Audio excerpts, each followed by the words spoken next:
The reality is you are a spiritual being having a human experience. You must learn to think beyond being a human being having a spiritual experience. When you purposefully step outside of the natural world and into the Spirit to gain His insight to His purpose in all things, then you will learn to master the seasons of life. If we look at a spiral staircase, though we come back around to certain seasons or certain circumstances, we're at a new level every time. And you'll notice that as you grow up the staircase, your life becomes more productive and you begin to produce more fruit. And so we cycle inevitably through winter, through springs, through summers, through falls. The more we can learn about what I can expect about the characteristics of each season, the dangers of each season, and then the strength of each season. And that's what's captured in this book, is the dangers of each one of those seasons. What do we need to know about the characteristics of fall?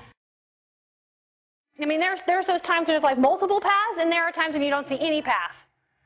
And then you go through this season of going, I don't know what I'm supposed to be doing.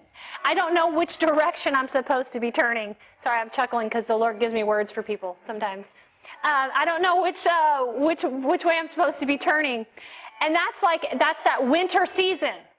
This long, drawn-out dryness, coldness, darkness.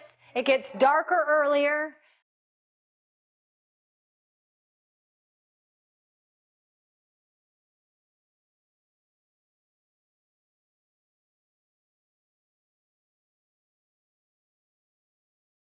We praise God when we're in the mountaintops.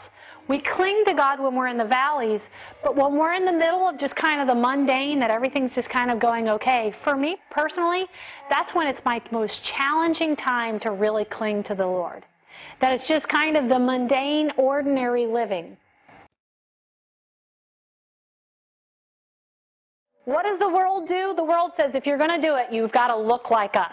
You got to have this tool. You got to have this armor. You've got to be wearing this, and this is. And David said, no. God's equipped me with the anointing that I need for such a time as this. It was about the preparation and the preparing and the equipping and the empowering that God was weaving in and out of David's life, as in the mundane he was being consistent in his praise and his worship and his intimacy with the Lord. And all of that was preparing him to go and harvest